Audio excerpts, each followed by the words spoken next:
Hello and welcome to all of you. Thank you so much for joining us today. You're very welcome, and I'm not going to delay getting stuck in.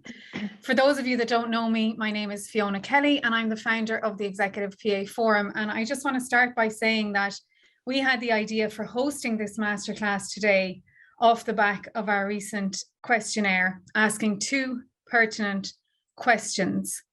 The first one was, what has been the biggest challenge in your role for the past 6 to 9 months? And the second one was, what are you struggling with right now? So the answers that came back were extensive and varied. And while some challenges are down to recent world events, let's be honest, most of them were the same unresolved issues I've seen in the profession over the years. So I think there's a couple of them that will come up on the slide there. Ashley's going to share the screen, and we have there was a whole range of various challenges that you're facing in your role. So if anything resonates with you here, just give us the thumbs up or nod your head. For those of you that we can see, you can pop a comment in the chat, anything that springs to mind, and please do feel free to share your thoughts and comments and questions throughout this masterclass within the chat box. So we decided, as it is Administrative Professionals Day, and happy day to you all, we decided we'd put on this masterclass, number one, to celebrate the day, but also to have an open conversation about what so many in our network are actually struggling with at the moment, in particular when it comes to career advancement and learning and development opportunities. So some of you might be working in a role where you feel stagnant and you watch other people around you climb in the career ladder with ease, or you could be feeling like you've reached the peak of your career, maybe like you've hit the glass ceiling and you're not sure where or how you can progress to next. You might also be someone who feels you're capable of way more than what you're actually given responsibility for, and you're really not feeling that you're reaching your fullest potential. And the problem with that is, the sad truth about it is that your life is passing you by so quickly, where you're doing the same thing day in, day out and expecting things to change. And I guess the problem with that is you could get from one end of the year to the next, and the next thing you know, the years have gone by and you've never really fully realized your potential. Aside from that, you could actually be missing out on securing promotions and salary increases along the way. And we all now know how terribly frustrating that is when you're watching other people around you that are progressing. So there could be a whole host of things that are holding you back, but there's also a lot that you can do about it, thankfully. And when myself and Aisling were planning out today's masterclass, we discussed a range of models that we could deliver on today. One of the main ones is, it's almost like a sneaky one that you probably never thought of before, and it's often overlooked, and it's certainly not something you get taught in a regular course or training. In fact, you could do the highest level of training for your role, but if you don't have a clear idea of this, you could produce the best work. You could be so diligent in the execution of your duties, but if you don't have the right career advancement style, you might never achieve the success you've dreamed of or indeed deserve to get rewarded for. So what we want to focus on, or start on today, is a focus on your career advancement style. Now, I'd like to ask you to raise your hand before today, if you could all raise your hand, click one of those buttons. Before today, how many of you even heard of the term career advancement style? For those of you that have heard of it before. So there was only a handful, I think, that actually had heard of it before. And do any of you know, out of those of you that do any of you know which one you are? No. Okay. That is a great indication, and I'm delighted now that we've gone with this module. I'm so relieved. Out of all the things we could have gone with, I'm delighted to invite Siobhan Kelly of Mosaic Consulting, who provides a holistic career consultancy service for EAs, PAs, and business support professionals. Siobhan, you're so welcome here today. Please educate us on what the career advancement styles are, and most importantly, which one yields the most success and is the one that we want to all aspire to. Okay, well, thanks for the intro. Firstly, let me apologize for my background. I'm not in Ireland at the moment, but I couldn't miss this. So when Aisling and Fiona had said to come and see all these handsome faces, I was like, how could I say no? So I have my notes on paper. It's very old school. But what I wanted to run through with you is, for those of you, I think I know quite a lot of you, like I've worked in the recruitment space. I'm aging myself now, but for nearly 10 years. So I've worked with EAs, PAs, I've worked with like a boutique agency, and then I've worked with the largest recruitment agency. And now obviously I work for myself. And I would speak to like approximately 15 to 20 EAs or PAs per week. And I was really surprised actually that some of you had heard about the career advancement styles, because nobody that I'd spoken to previously had ever heard of it. And the thing with career advancement styles is that everybody has one. It's like a personal brand. So it's like whether you want a career advancement style or you don't, you have one. And what I want to do is, like, there's so many career advancement styles. I want to focus on just four of the main ones that I see come up more and more and more, and especially in relation to executive assistants and in relation to PAs. So what I will say to you is that this class isn't about me trying to get you to leave your jobs. You need to know your career advancement style even within your own company, to see whether you want, a lot of people want either a promotion, potentially a pay rise, or it could even just recognition, you know, for the work that you're doing. And we've all been in jobs. I know I have, because I fell between, I'll tell you now, but like I was a coaster and a scanner for a very, very long time. But I would see other people getting promoted and pay rises. And I was thinking, I'm working just as hard as them. What's the difference? Like, how are they getting recognized for this work? How are they progressing in this company?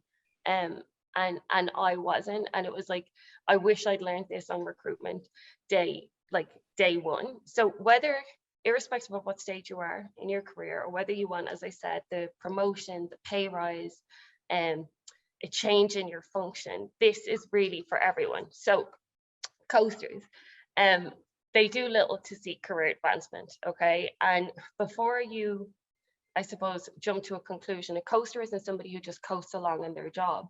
Generally what they are is somebody who works really hard. I found this in the last webinar that we did. They work really hard, they get the work done, they're results focused, but they don't celebrate their wins. They don't take ownership for the work that they do. They just go in, as I said, put the head down. And often you'll find with these type of people, with coasters, is that, and I found this, as I said in the last webinar, that some of the EAs that I spoke to, they said, oh, well, that's just a job. You know, we just do it and then we move on, and we do it and we move on. And what you'll find if you are a coaster is that, ask yourself this question, like, has anybody ever taken credit for your work? I don't know if, like, by a show of hands, like, you don't want to advertise that you've done like a body of work. Has anybody ever kind of, you know, taken ownership for what you've done? Yeah, I can see a few hands. That happened to me, and I was in a previous company, and I had done a salary guide, and it was like a 4-week body of work, and then I sent it to a manager to review, and then that person sent it on to the MD, took it as their own work, and ended up, you know, reading it out on video for it to go on the website. And I didn't say anything because I just thought, well, you know, you want to be nice, you don't want to rock the boat. But the thing is that if you're a coaster, one of the reasons that you're not going to get the pay rise, one of the reasons that you're not going to get the promotion, is literally because you won't be seen or heard over the other types of career advancement styles. And coasters have a tendency as well to be, like I was, like, quite nice, you know, quite polite. As I said, you don't want to rock the boat. And there's something, I don't know if you guys have read it, it's the 48 Laws of Power. I got it very recently by an author called Robert Greene. And law number 7, just so you know that I'm not lying, law number 7 is get others to do the work for you, but always take the credit. So the thing is that if you're a coaster, and you're a nice person, and you're doing this work, there are people who actually think like this, you know, who will be happy to take the work and the credit for what you do, unless you put your hand up and take ownership of it, you know, and you have the confidence in your own abilities. The next one that we have is the scanners. I've also been a scanner. And I think in the last webinar that we did, that the majority of people fell between scanners and coasters. So these are people, they're like individuals who monitor the job market, and they're ready to wait, like make a move, but they're waiting on that knock on the door. Okay. And I suppose if a scanner was to like embody any quote. It's like, you know, that quote, what's meant for you won't pass you, but like it will pass you, because somebody in a different career advancement style is going to take that opportunity. So in this market currently, you can't sit back on your laurels and wait for the opportunity to come to you. You have to kind of like not get ready, but stay ready. I think Khloe Kardashian said that, and I can't believe I've actually quoted her, but there we go. But so one of the things that I would say to you with the scanners is that they are often the most frustrated out of all of the career advancement styles, because they have a completely the same abilities as the next two, the higher levels. But they get overlooked, and they get overlooked because they almost sit on their hands. I have written here that they're doing the same level of work, but they just don't advertise it. They don't have the confidence to take ownership of it. They don't like the idea of reaching out to leadership, you know, and saying, what can I do? Give me more. So they're very much, I'm trying to be kind, but they're wallflowers. And they're often overlooked. You know, they're seen as too nice to take a leadership role, and somebody who can just come in, do the 9 to 5, get the head down, and then they're gone. And that's why they miss out on opportunities. Another thing about scanners is, and I don't know if you guys know this, recruiters recruit differently than candidates apply for jobs. So if a recruiter, like an agency recruiter, posts an EA job, sometimes that's just to generate candidates because they've already have a network of EAs that are suitable for this role. So a scanner will wait till the job ad is posted, apply for it, but the job is already gone. What the scanners are missing out on, and what they kind of really need to focus on, is building the relationships. So reaching out to recruiters, following the companies that they want to, you know, like if you're interested in going into maybe film industry, you want to be an EA in that. Are you following those type of companies? Are you engaging with people who work in those industries? And that's kind of one of the small changes that the scanners can make to change their career advancement style. Is that clear? Yes? All right. So the next slide, we have the hedgers. Okay, so they use all career tactics available to advance in and outside of their organizations. And what a hedger is that they kind of don't totally want to put their head above and start like networking like the climbers. But what they do, hedgers are actually predominantly women.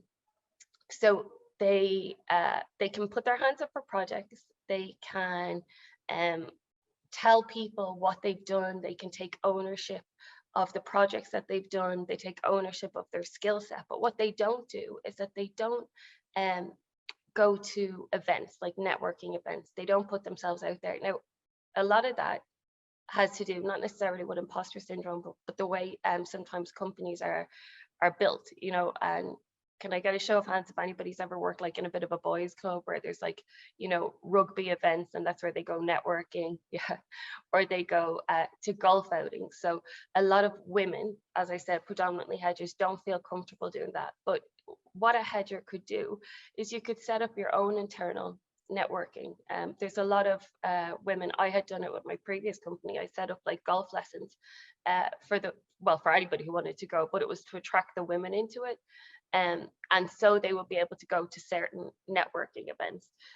Hedgers as well, they also use LinkedIn, so they're a step above the scanners and the coasters, but they don't use LinkedIn to post about their own wins or what they've done. They do it to celebrate other people's, and that's like a big difference between what you will see between the hedger and the climber. What I would say to you in relation to hedgers, how you can recognize if you're a hedger, is that like if the leadership team, if you work in a big company, if they know your name, you may get the promotion. But what I would say to you is that leadership or your managers won't generally approach hedgers about pay rises. It kind of goes the other way around. Whereas with the next type of career advancement style, I'm going to talk about, management generally go to these kind of people, you know, to offer them things, as opposed to the hedger having to go to management and ask for something. So the climbers. It's funny actually with this type of career advancement style, even the name of it, the climbers, made some of the EAs in the previous webinar kind of get the ick. They were like, oh, climber, it has so many negative connotations. I think, you know, especially for EAs and PAs when we hear it. But what they say about climbers is that they're individuals who actively seek advancement. They'll put their hands up for varied assignments. They'll work longer hours. And in the previous webinar that we did, I had said that the climbers aren't afraid to rub shoulders with decision makers and things like that. And that was another phrase that the EAs and PAs didn't like. They were like rubbing shoulders because it seemed to be, what's the word I'm looking for? Disingenuous. You know, it seemed to be that, oh, they're only talking to people in leadership because they want to get something, but that's not necessarily the case. So for example, me being a climber and say, for example, Aisling or Fiona being climbers would look different because we have to be, you know, we have to be loyal to who we are. So me being a climber could look completely different to the way somebody else would do it. And you have to find the way that suits you best, okay? In relation to climbers, unlike the previous group, the hedgers, climbers are mostly men, studies have shown. And I'm saying that with like no comment or no judgment. It's just the facts are the facts. They're mostly men. It could be to do with, you know, that boys club and being encouraged to go on certain events. The one thing I would say to you, if you do have a certain feeling or an uncomfortableness with the phrase climbers are seeking advancement, is that we, not just as women, but as EAs and PAs, need to start taking ownership of some of the business language. And, you know, rubbing shoulders or networking doesn't mean that you have to come across like the Wolf of Wall Street. You can build genuine relationships. You need to build a community of like-minded people. It doesn't mean that you're going to go into work tomorrow, like, you know, with a Conor McGregor swagger or any of the like. It just means that you have to start to make, you know, small decisions that feel right to you, but that push you a little bit out of your comfort zone. One of the main reasons that climbers are selected for projects, and they're actually approached, unlike the hedgers, they're approached for projects and things like that, is confidence. They're not afraid to talk about what they do and how they do it, okay, and what the results were. And what that does is it gives other people, and especially leadership, confidence in them to be able to get the job done. Now, what I would say to you is that if you are in a coaster or a scanner or a hedger group, you can take small steps to try and get to be a climber. And it doesn't necessarily mean that, you know, you have to go in and like get on the PA system, you know, and tell everybody what you did that day at like 5 to 5. What I would say is that you can do it respectfully and in a way that is, you know, genuine to you. And in one of the webinars that we did, actually, somebody had mentioned, I won't mention her name, but there was an EA who said that her work kept being taken by, you know, management or other people, or credit for the work was taken by other people. So what she started to do is when she finished the project, she would email all the stakeholders, the internal stakeholders, and say, you know, hey guys, if you want to get like, you know, a copy of the original draft or something like that, let me know, you know, I have everything here. So that kind of showed them that she was involved with it since its origin, but it wasn't her, you know, kind of going out like on a megaphone saying to people that like, this is what I do, and this is when I did it, and this is how I did it. So they're the 4 main career advancement styles. So what I would say to you is, do you have a pen and paper? Yeah? Okay. So write down, firstly, what group that you think that you mostly identify with. Okay. So we had coasters, scanners, hedgers, and climbers. Sometimes you can kind of fall into 2, but just one that like really spoke to you. And then I want you to write down the group that you would like to be part of.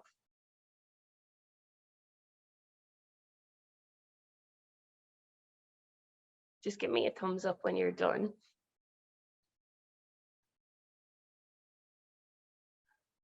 All these very serious faces. Okay, great. So what I want you to do is to think about one step that you can take over the next 2 to 4 weeks that will move you closer to the career advancement style that you want to get into. One of my suggestions would be if there's a leader in your, and this is irrespective of whether you want to be promoted or get recognition or whatever it is, if there's a leader, whether it's within your company, in another company, or maybe somebody who could be potentially a mentor to you, reach out to them.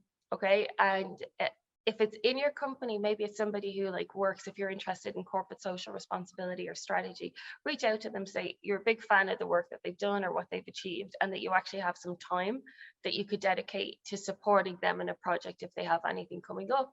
And you'd be happy to have a call or a coffee on it.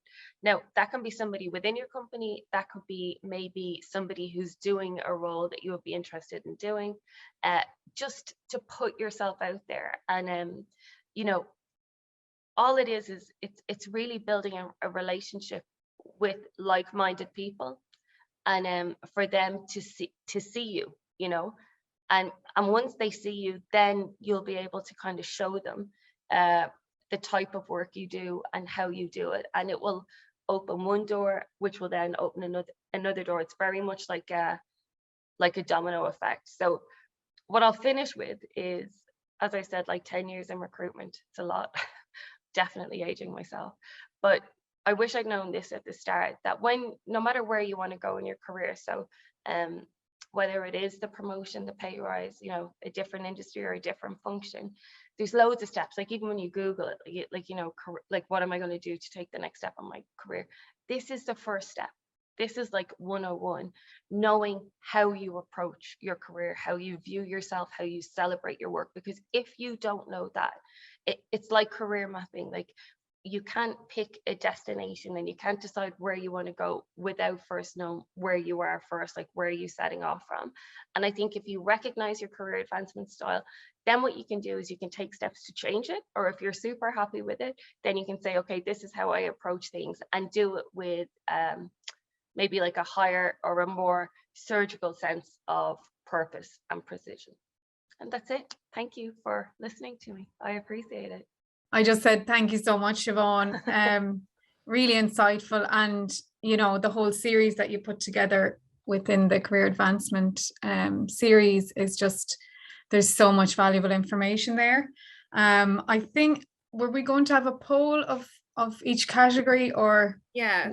And also just to say that Siobhan has kindly offered a coaching call for anybody. We're going to pick at the end who's been the most like engaged, and that means like popping into the chat like thoughts or feedback, or if something resonates with you, put it in there, like type it down, because it's only when we kind of put things in writing or black and white that it'll resonate with you. You're more likely to remember things and make it impactful. So Siobhan's offering a coaching call with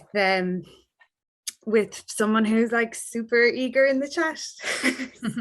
Well, it just depends, and it depends whoever gets selected. It depends. We'll base it on whatever you're looking for. So like it won't be just like a standard one. It's whatever you need help on. I'll be able to give you a dig out. Yeah. And Siobhan, would you agree that part of the problem in particular for the support role is that you can get so bogged down in the constant to-do list that it's just so easy to coast along and get distracted, with projects and people and things that aren't actually really serving you? Yeah, pretty much. But I think that can be, like, if you think about EAs and PAs, whether there's like ops involved or strategy or whatever it is, like it's a role of service, and it's a role, I've said it before, where your career progression is sometimes very much in the hands of somebody else, which is very unlike any of the roles. So it's really the executive that you're supporting. It's depending on other people knowing what you do. And EAs by nature, I mean, I've met maybe one or two over 10 years, but EAs by nature are not in your face, the kind of way they are very diplomatic, and I think the issue can be is that they get a project done, it's super busy, and then it's like on to the next, and it's not like, well, what did I get out of it? What did I learn? It's very hard for somebody who's like, a busy EA or PA to kind of go, what would I do differently? Because if you are going to start thinking like that, then you're doing it on your own time, if that makes sense. And nobody really wants to be thinking about that. But what I would say to you in relation to none of these are bad. I've been a coaster, and this isn't like a stick to beat yourself with, like, if you're not a climber, I'm a failure. That's not what this is about. This is about recognizing, like, I wish I'd known. I'm 43 now, and I wish I'd known when I was 33 that I was a people pleaser, and that people, you know, do mistake kindness for weakness and things like that. And standing up for yourself isn't being aggressive, it's confidence. And, you know, there's certain things that I wish that I'd known, but then, you know, obviously there's an Instagram thing, I don't know if you ever say it, it's like, how'd you get so wise? And it's like, trauma, baby. Like, and that's what I think, that the further along you get in your career, you know, you learn more. But we don't have to have all of these scars, if that makes sense. You know, you can kind of just make really good decisions for yourself, like the person who's going for the interview, you know, almost apologetic that they missold her a role, lied to her, like, let's call a spade, and now she feels that she has to like explain away why she doesn't want to stay in it. You know, like, it doesn't make sense to me, but that's like what we're conditioned to see. So no, thanks, Siobhan. Thank you so much. I know it's just one of the big challenges of the role, and there's also just constant firefighting, no time to stop, take stock and reflect on where you're at in your career. And considering all of that, it's actually no surprise people are feeling overwhelmed, which was the next biggest challenge that we wanted to tackle today. So a whopping 42% of those who responded felt there was limited time, resources, or support from the organization when it came to focusing on a career path or professional development program. And I think overwhelm is something we can all suffer from if we're in the thick of a project or a massive to-do list that you can't seem to get to the bottom of. And especially if you have tendencies towards being a people pleaser, you can end up saying yes to everything to your own detriment and putting yourself second all the time. So I think a major problem with this is you'll end up burnt out, and you won't feel excited about going to work. You'll actually resent your job and people who you work with.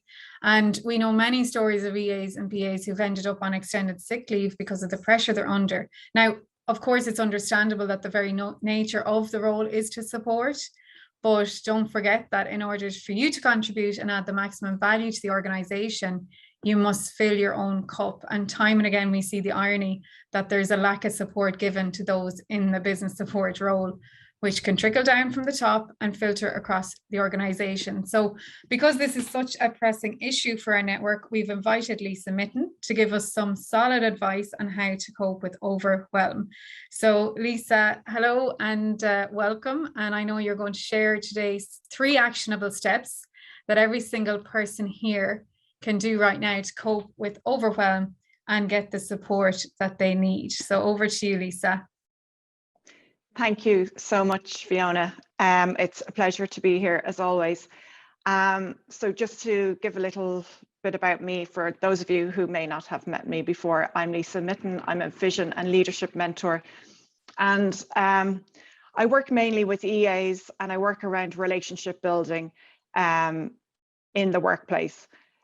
Because in my experience of being an executive assistant over the last 12 years, I discovered, of course, you've got to have the skills and the ability, but a huge part of it is building a relationship with your manager, with your executive, with the person that you're working directly with. So communication, being open and honest, and just letting them know where you're at is really important. So overwhelm, I have no doubt everybody in this room has experienced overwhelm at some point in their career, if not in the past, recently, or possibly currently. It's just part and parcel. And as Fiona and Siobhan correctly said, as executive assistants, we tend to be supporters. You know, we want to get everything right. We don't want to let people down. We say yes to a lot of things, and we feel guilty if we are saying no. So it's like, if I'm saying yes to this, what am I saying no to? And I had to learn that the hard way, to say no, because we feel like we're not going to be seen as good enough. We're going to be seen as weak, but that's not the case. So 3 actionable steps to cope with overwhelm. The first one that I learned was to get clear. get clear on what your biggest challenge, what is my real challenge right now? Because as an executive assistant, you have so much to deal with. You know, you've got stuff coming onto your desk every day, hourly. So is it, I mean, we all have very different roles as an executive assistant. We're all working with very different types of people. You might have an executive or a team of executives that you're working with, and they are dumping stuff daily on your desk, and it's hard to keep on top. It could be that they're dumping stuff late in the week on a Thursday, and they want it all done by Friday. It could be that you've taken on a new project, and this project is taking up a lot of your time. And the other things are backing up. Whatever it might be, you know your job. Nobody knows your job as well as you do. So take some time and get clear on what is creating the challenge for you now. And put a little plan together. What is my ideal situation? What would make my life easier now? What's possible here? And get a, you know, have an action plan, have a game plan. If I could shift this amount of work, or if I could do this bit differently, then this would leave this amount of space for me to work on this project. Or, you know, have the conversation with your boss. What is possible where we could spread the work out a little bit more if it's been dumped on your desk late in the week, needing to be finished by the end of the week? Again, you know, you decide what will work best for you, because only you will know. And the second step then is to trust yourself and know that it's okay. It's okay to go to your manager or your executive and communicate what is going on. This is what's happening here. But I'm not looking for you to save me. I'm not looking for you to pat me on the back and say, there, I'm really sorry you're feeling this way. You've got a game plan. Here's what I see possible. If we could work together and we could do X, Y, and Z, this would be really helpful for me. And this would allow me to get the best from myself, and you will also get the best from me, because at the end of the day, if you're completely overwhelmed, you're not getting the best from you, and your executive is not getting the best from you. And also, it shows that you care about your job. It shows that you want to do a good job. Your job is important to you. You want to do it to the best of your ability. And what I've seen, as Fiona said, time and time again with EAs, is that they're afraid to admit that they're overwhelmed. They're afraid to say they, you know, that they're not able to juggle all the balls. And what happens then is things are festering, or things get sort of hidden away, and the next thing it all explodes. Or a manager or an executive discovers that something has not been done, and it looks bad then on the executive assistant, because it looks like, you know, perhaps we weren't on the ball, or we're just not engaged in the role, when really that's not the case. I've never met an EA who wasn't engaged, who wasn't trying their best. But when we get overwhelmed and we're not honest about it, that's when it starts to spill over. And you want to avoid that from happening. And, you know, when you go to your manager and you communicate this, whatever the outcome is, you know that you have given it your best, and then you are in a position to make the next move. Okay, I'm not getting support here. What's my next move? Or I am getting support here, so that's great. I can do a better job. And the third piece, which is super important, is not to lone wolf it. Again, as an EA, you know, I've experienced this. We tend to work very much alone, and we feel like, well, you know, it's our job to tick all the boxes and juggle all the balls, and don't want to reach out for support because everybody else is super busy and it looks bad. Lone wolfing it creates overwhelm in the mind. If you have somebody to reach out to, perhaps not, it doesn't have to be somebody in your own organization. Like, this is where networking, such as the PA forum, you know, a group like this, a network like this, is really, really powerful, because you have a group of people who are like-minded, who are doing similar jobs, who for sure have experienced the same challenges, and you can reach out and you don't feel guilty. You know, you can call somebody up. Would you have time for a coffee? Would you have time for a WhatsApp call or a Zoom call? And let's just do brainstorming. And also, an important thing is when you're reaching out, I'm not saying you're reaching out for, you know, to extend the pity party or for a bitching session, because it's easy to get, you know, if you're talking to people in work, it can turn into a pity party. And when you get into a pity party, it makes it so much worse. So what you're looking for is support. What is possible here? What can we do that will create something better out of this situation? So they're the 3 steps. They seem simple, but they're actually really powerful. It's all about communication, building a support network, and creating good relationships with the people around you, particularly the person you're working directly with, your manager, your executive. And then just to finish up on that, it's really important to follow up on your conversation. So after you've had that conversation, just maybe drop an email to whoever you spoke to and say, you know, thank you so much for your time. Here's what we've agreed. I'm putting these steps into action, and I'll let you know how I get on.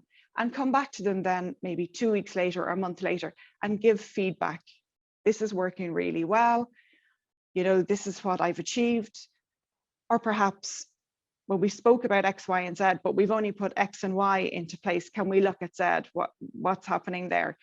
So, you know, don't let it fall off the edge. Follow up, let them know that you're putting into action what you discussed, and then give feedback on how it's all working. So I hope that's helpful.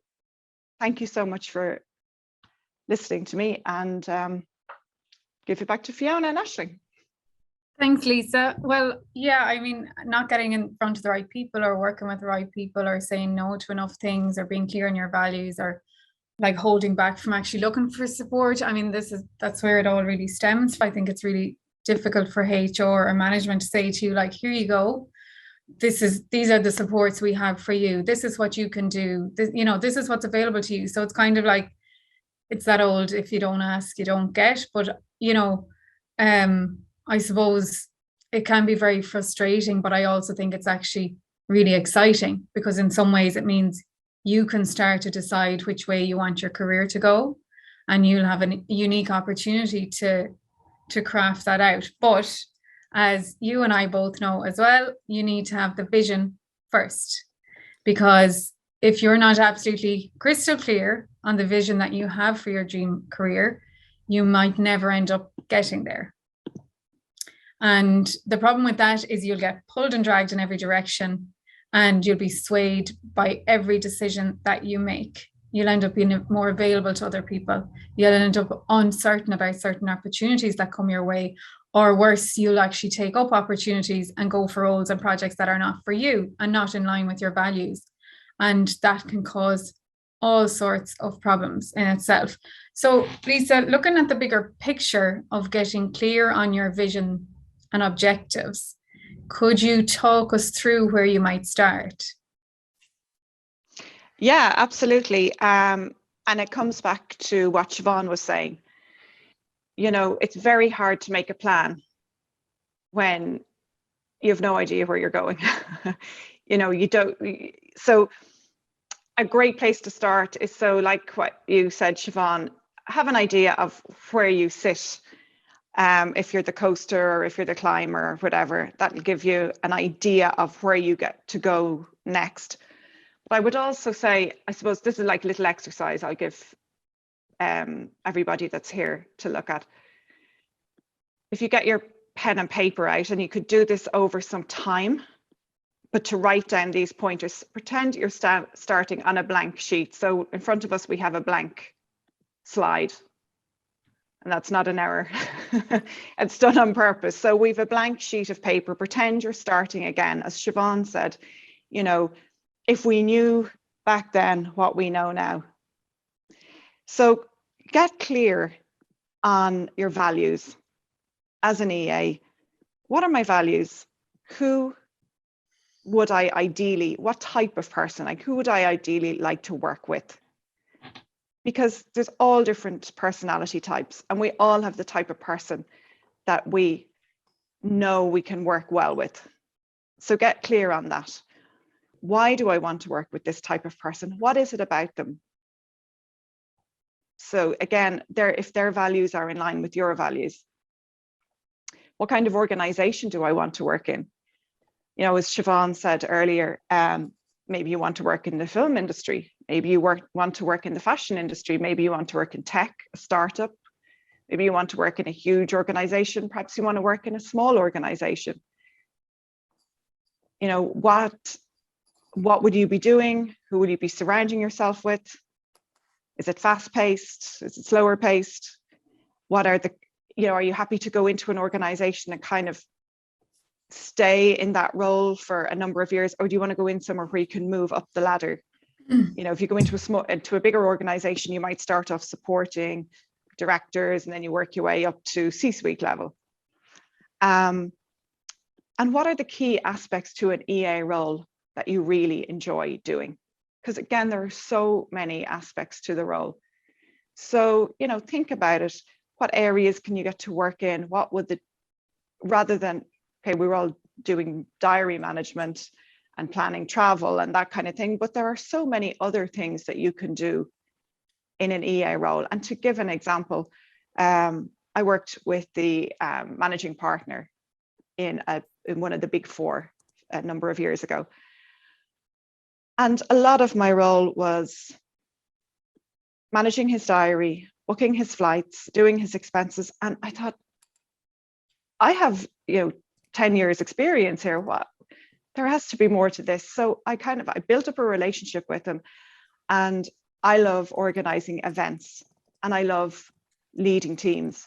And I ended up working very closely with marketing and organizing all his events for him and being there at his events, making sure that everything was set up and running smoothly. And this is how I got into coaching.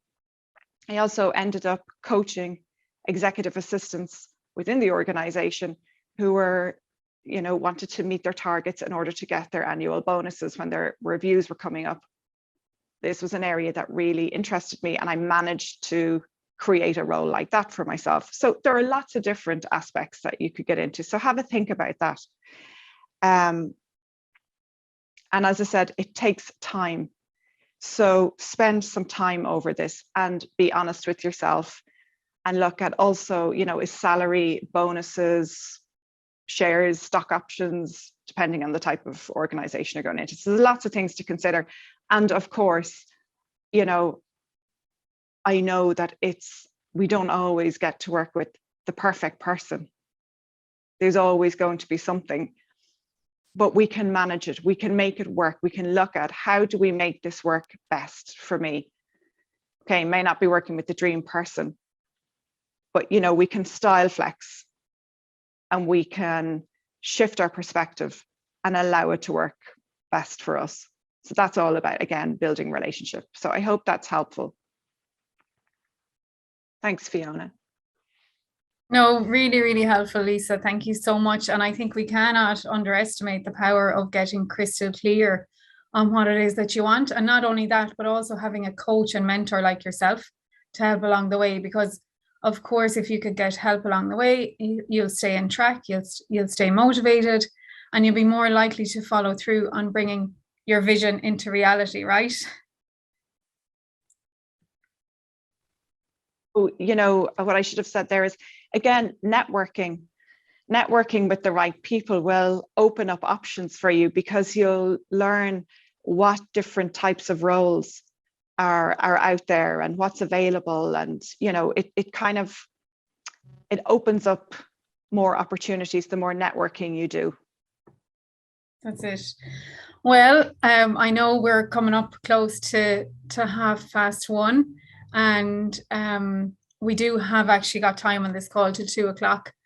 But so for those of you who can stay on today and are really serious about developing a career strategy along a success path that you can journey along at your own pace, but in your own way, and with the support of peers and coaches and mentors, we have developed a brand new ongoing membership program that will help you get from where you are now to where you want to be in a way that's faster and easier to follow than trying to do it all by yourself. And believe me, when I say anything is possible when you put your mind to it. We've actually tailored a membership that will help you grow and develop. So one of the major features of this brand new membership is our 5-stage powerhouse program that we've developed for you. Essentially, this program will help you get from where you are now to where you want to be. Key features of that include monthly group mentoring calls, quarterly individual coaching calls, an annual planner for vision creation and goal setting that helps you track your progress. And aside from the connections you will make on the membership, we will have the option for you to join an accountability pod, so you can lean on the support and encouragement of your peer members. So the program will ensure you're constantly aligned with your vision and goals, so that by the time you get to the end of the year, you'll know exactly what direction you would like your career to go next. Now, you might even do that before the end of the year, but you're going to fast track getting there. So included in the Elevate membership, you'll get 2 days at the Executive PA Summit. You'll notice that we've changed the name of what was the Executive PA Forum, as we will now refer to our new membership site under that name. And the Executive PA Summit is CPD accredited. It's a jam-packed 2 days of learning, networking, and knowledge sharing, and training, which includes a day of intensive workshops. So as well as that, we'll have a business breakfast exclusively for Elevate members, and we'll also be hosting an evening networking event, which you will receive complimentary access to. Now, you might be wondering what this beautiful box is, and I'm delighted to say that all our new Elevate members will exclusively receive the Elevate Powerhouse package. And this is where the magic really begins. So the Elevate Powerhouse package includes an individual planner where your vision creation starts. You will answer a whole host of questions. You'll create your vision, set goals and objectives. You'll break them down into quarterly achievable milestones. And there's even a tracker to help keep note of all your habits, behaviors, and actions, so you can really track that progress and see the change that is happening. We've also included a rocket book, which is a really cool piece of technology, and you'll get our bespoke 365 days calendar of affirmations and inspirational quotes, as well as a range of gifts and accessories for you. Now, another key feature of the Elevate membership is access to our all new venue and supplier directory. You are one of the first to hear about our brand new partnership with Miss Jones, and together we're launching a new directory for the Irish market. So Miss Jones is already an established UK brand, and within this platform, you can book venues, event suppliers, you can order gifts, office supplies, and many other services that cater to help you in your role. And there's also a concierge service available. Plus, you'll have the opportunity to apply to go on fan trips and to attend networking events. And you will have access to hundreds of hours of on-demand training. Now, one of the key features of our new membership is our dedicated online community platform. And this is where you can connect with others, ask for advice, build your contacts, and you'll also see what events, classes, and training are coming up. There are so many features to mention here, actually, that Aisling recorded a video earlier to demonstrate. So I'm going to introduce you now to the platform, and it starts with a beautiful landing page. Here you can get a sense of what's part and parcel of the membership. You can, if you want to apply to join, hit request to join, fill out the small application form, just a few straightforward questions. Once really where the magic happens. So this is the perfectly built platform for community and engagement. It is a social network, if you like, but without the ads and without too many distractions. here, we will be listing all of our monthly events, one-off, recurring, group specific, but all in the one place. And once you RSVP, you can sync your calendar, Google, Outlook, or whatever it is that you use. You can register for learning and development programs and easily see what's coming up. You can meet other people. So other members here, like we click into Ganelle is in Cork. Let's see more about her. So when you pop in here, you get a really rich profile on the person. You can see their location, their industry, spaces that they're in, events that they're going to. You can strike up conversation, follow them, build your contacts. You can become a super connector if you like. You can find members who are near you, and that's something really exciting for us, because you might want to meet someone to go for coffee, go to lunch, get a peer recommendation, maybe on a local printing service, for example, or maybe your company needs to do small business or big business. And so I just think that will be something that's hugely valuable for people. So jumping on to topics here, you can follow ones of particular interest to you. You can get involved and contribute, or just simply observe what's going on. The really nice thing about the different events is that, so I'll give you an example. If you say that you're going to the Executive PA Forum Summit, which I'm sure everybody is this year, and it is, you can take note of this now, it's Wednesday, September 7th and Thursday, September 8th in the Radisson Blu Royal Hotel. We absolutely cannot wait. But when you RSVP here, you can see who else is going. You can, start chats, ask questions, kind of, create some hype around it, direct message other people, or set up a group chat. So back to the homepage, and this is really going to be your personalized feed, and you can really choose what it is that you want to see. You can choose, everything, or just your activity, or just people near you, or just the questions and polls that have been asked. You can ask your own, you can create your own poll, you can ask burning questions, look for advice, recommendations from people. You can do all of this as well on a computer or on the go, because yes, there is an app. So really easy to stay engaged and interact on any device, whenever and wherever. And that is the new platform. What we really needed to find was something to fit around the annual membership and the ongoing 5-stage program. And so we also really took on board the feedback that people have given us over the last 10 years or more, which was that 2 days at the conference is not enough, especially for this level of training and this level of networking. Whereas now, with the community, both online and offline, we're able to facilitate year-round continuous learning and development in a supportive and safe space, with coaching and career advice, as well as, and finally, a place to list upcoming and recurring events, as well as having a vibrant community for the group of savvy professionals whom we have gratefully served and worked with over the years. But I just think the most exciting thing, especially about carving out a corner of the internet like this, is that members get to create a space that serves them. And make no mistake that if our members want something that's missing, we will be behind the scenes trying to make it happen. I think it's going to be hugely valuable in terms of reducing that feeling of isolation. As you all would know, the word isolation comes up time and time again.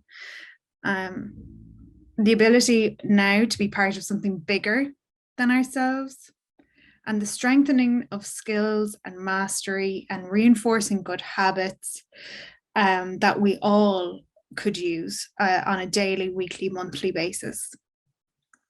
But also building relationships with other community members, and that sharing of knowledge and contacts and expertise, and just that real world wisdom that can only be imparted from one firefighter to another, and all the while adding huge value that will ultimately feed back to each member's respective organizations.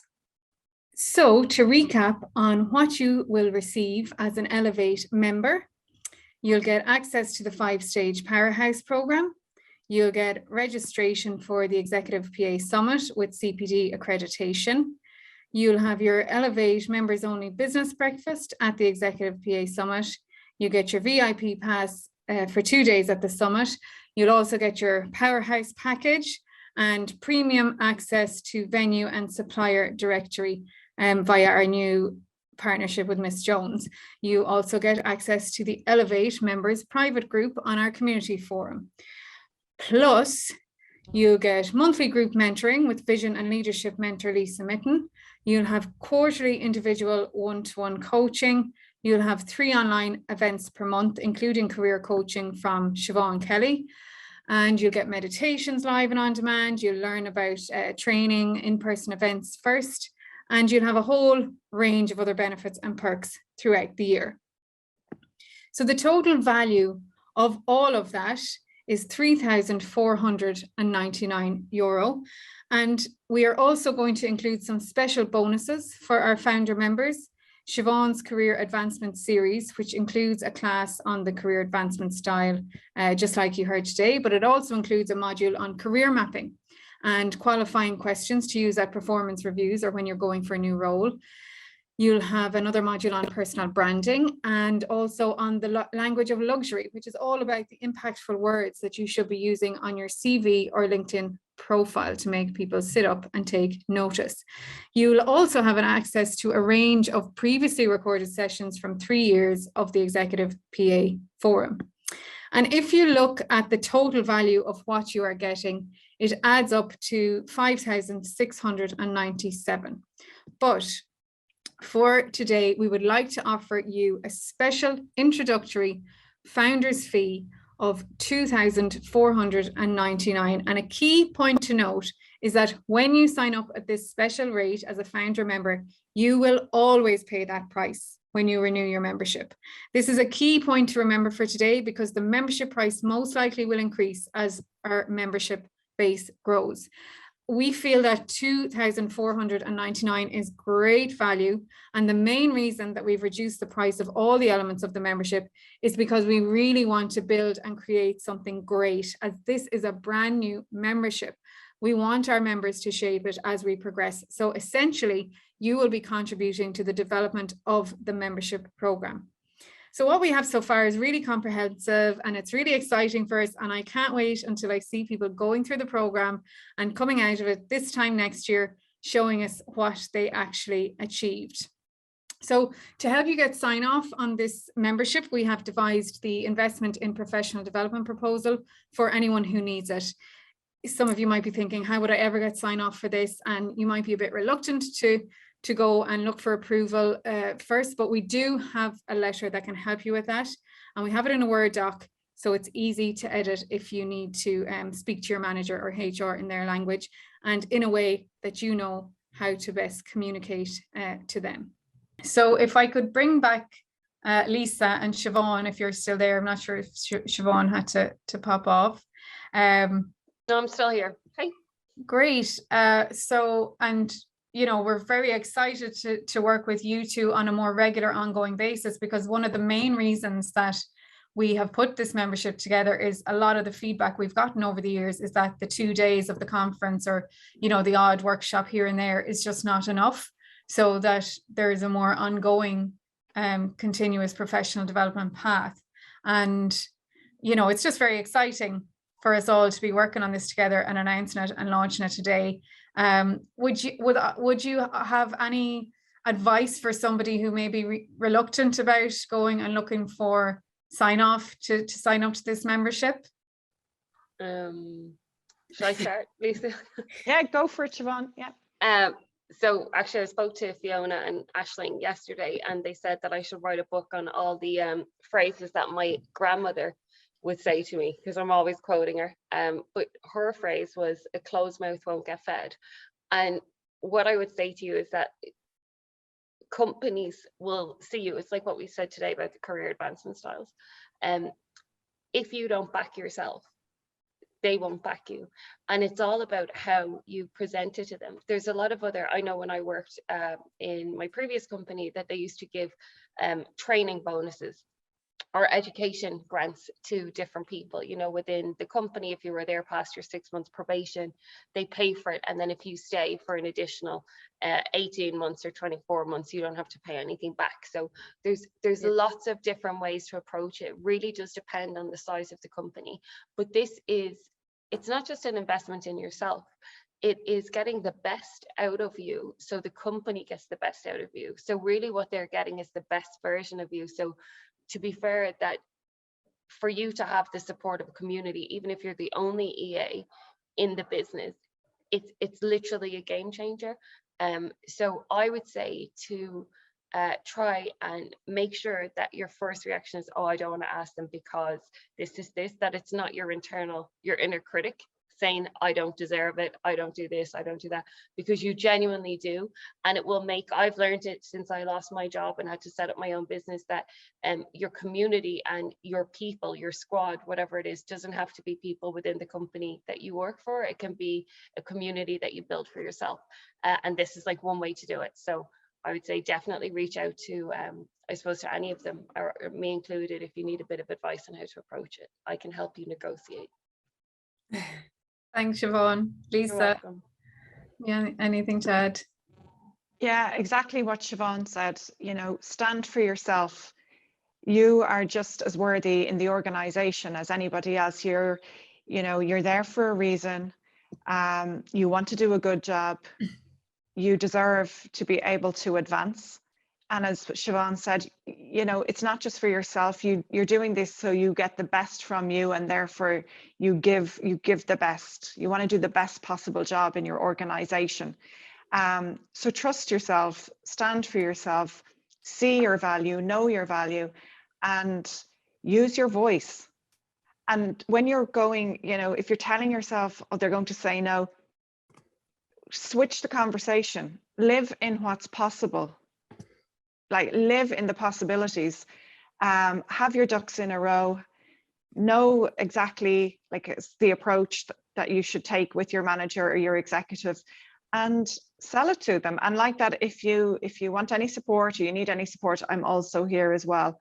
I'm more than happy to mentor you around how to sell this as such, because it is hugely, hugely powerful. To have a network like this outside of your organization is super, because, you know, two heads are better than one, as they say. Like, you're getting information from like-minded people from all different, they're all at all different stages and all different types of organizations. And if you're stuck on something and you can reach out to a group of people and say, hey, you know, can I get some support on this? It's a no-brainer. You know, it really is. It's a fantastic initiative, Fiona and Aisling, what you've come up with. And also I'll just say quickly, you know, I've been going to the forum since, I think 2014 was my first year at the forum. And if it wasn't for the forum, I wouldn't be doing what I'm doing today, because I was inspired every time by the speakers, by the information that I was given, by the support that I got.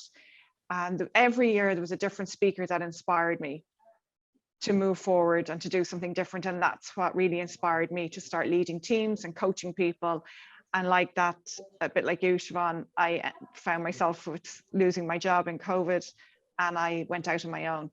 I wouldn't have had, and I'm not saying everybody wants to be a coach or everyone, you know, but you will get inspiration, huge inspiration from the forum.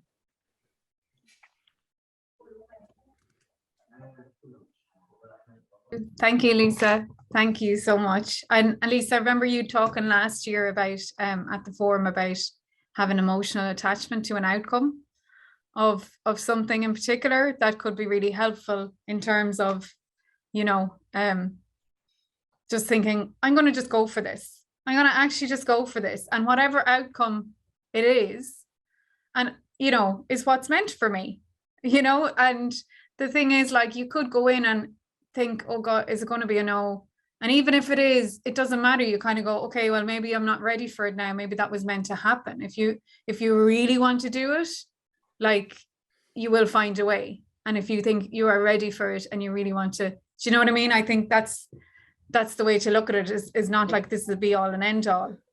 Can I just But say though actually, that, sorry, just in relation to this, like, I know it seems like when we talk about, you know, like the money in this, for a company to invest in its employees, for them to go in and pay for this is not a huge amount for what you're getting. This is like, you know, so I think one of the main things for you to do when you're asking for something is not to put it, you know, oh, well, you know, it's this, it's not, it's like what's deserved. It's like a professional investment in you, and you're giving, you know, your time. So it's not, you're not going in asking for a kidney. Like, this is actually stuff that's useful and that they will benefit from. And I would be interested to hear from companies who would say no to it, because when you see it all laid out and you see what the platform is and it's guided through, there's no reason why they wouldn't. Like, it would make really bad business sense.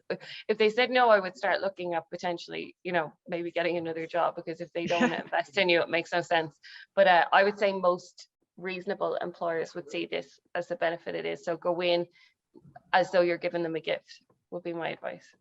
And ladies, I have a question. Would you be able to send by email, you know, all the package? So, like, you know, I can go basically with a piece of paper saying what is involved and that kind of way.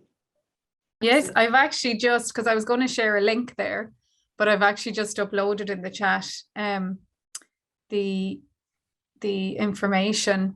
It's our prospectus, I suppose, if you like. And Aisling has just shared the link to the platform that we're using, the landing page that gives a bit more detail on that as well. So hopefully that will help.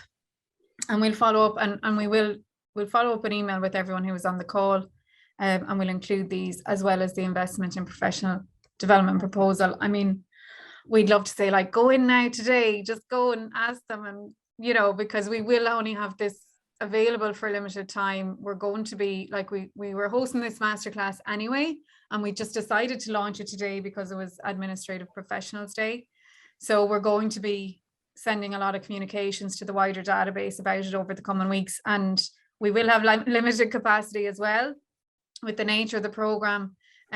So at the moment, it would just be great, like, to register your interest, request to join it, and get sign off ASAP, because we'll actually start the program in June, 1st of June. So we'll just get everybody ready and enrolled and onboarded in the next couple of weeks.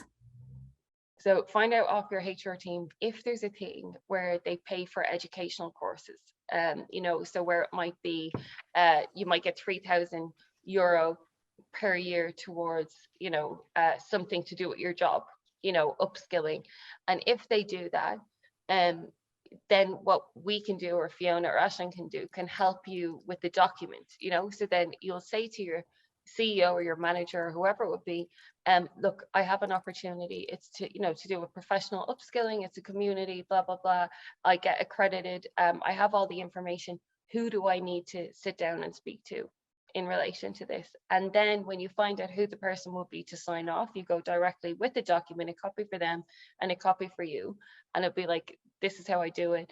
You're already giving them the information then as well, that, you know, we do something similar in HR for an educational purpose. There isn't, you know, a qualification I can get in relation to my job, but this is like the closest thing for me to be like, you know, continually learning. Very easy for me to say. And that's how you do it. So you just present it and say, like, you know, how do I get the money? Do I pay for it myself and expense it? Or, you know, you ask them how you get it. Do they put it in your next salary? Do they pay directly if you get an invoice? And yeah, that's the way I would do it. You teach people how to treat you. Okay, so if you're in like a new job and things like that, it's not going in apologetically, you know. I mean, it doesn't mean being rude, but it's like, it's every different person or whatever role they're in deserves like an element of professional development. And, you know, maybe your company can't afford to do it all. Maybe they could pay it in 2 quarters. Like, there's lots of different ways to approach it, but I would don't tarnish this company with the experience of the previous one. So just because the previous ones didn't do it, let's go in with an expectation that they are all about your career development until you find out, or, you know, that it's not. And then we can go into, like, you know, giving options, or, you know, whatever other way it needs to be. But I genuinely, like, with the companies that I work with, I cannot see why they would have a significant issue with that, because it is professional development. So, you know, just find out those things from HR, and then if you want to go back to Fiona or Aisling, and then they can forward it on to me what they have, and then I can help you word it. But yeah. Like any course or professional group that most people are in, it is a huge benefit to the company, and so therefore it has value. And I think if you start, when I think about, you know, putting in these, like, oh, I'll pay for this if you pay for that, immediately it sounds like some parts of it are devalued. Like, this is most valuable, all this is fluff, whereas, like, nothing in here is fluff when you actually think about the, you know, the results and the transformation that's going to come out at the end of it. So I suppose it's to think of it like that. But we've really captured a lot of that in the professional development proposal doc that's there. And if you have a read through it, and you can, you know, put your own voice in it as well. We kind of stuck to the facts. This is, you know, the meat of it, the bulk of it. Put it in your own voice. You know, if you think this would speak better to the person I report to or my HR, you know, feel free to do that.